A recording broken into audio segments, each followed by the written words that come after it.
Hello there, I'm back, and as you can see, this is how far I've come right now.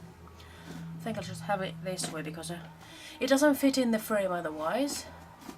So now you can see that actually that the suitcase really starts popping up. You see all the gadget gears and the flowers and everything, and the coins there and so forth. So I'm actually pretty pleased with this one so far. This is my first attempt, you know.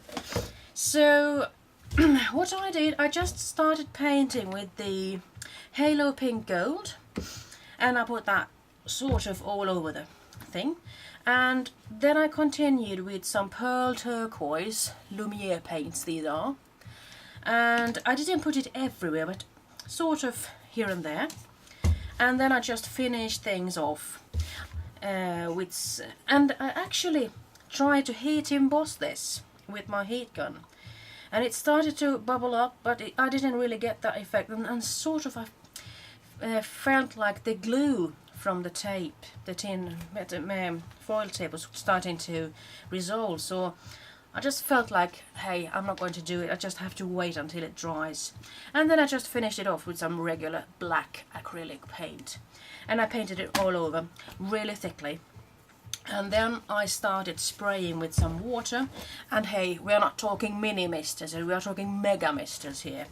So just a regular flower spray bottle actually. So if I were to think that there was actually a little bit too much black left here, I could just spray there, take some regular paper, it doesn't have to be anything fancy, and just dab it off like that. And now the corner is a bit more cleaner there. And let's say I were to feel like, hey, I want the metal to show even more. Well, I could go over things with a sanding block, and in that way actually enhance the feeling of metal, but not having the colors disappear, because this is only going to take what's on top. So this is actually a pretty fun project, but I'm hoping I'll be able to use this one.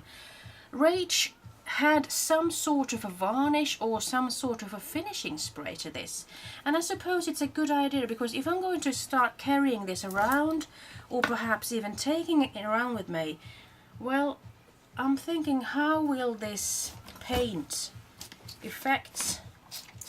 How is it going to react in a bag? Will I have it all over the place? And the good thing about things like this, I mean, if I were to think that, hey, I've got too little black definition here going on, I could just paint it all over again. The only drawback I can find with this project is that the hands. Look at the state of my hands. Well, I have to put them in chlorine.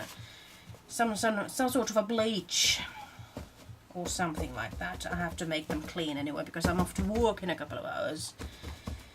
So I have to start looking on the YouTube to see how or what I can do to actually make this usable for everyday practice.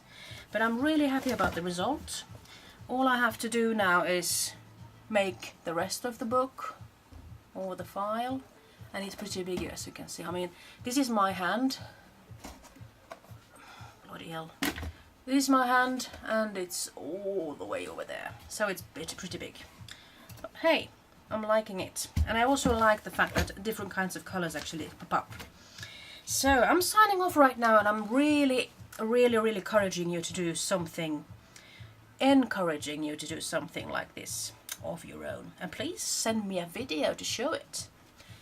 Bye bye.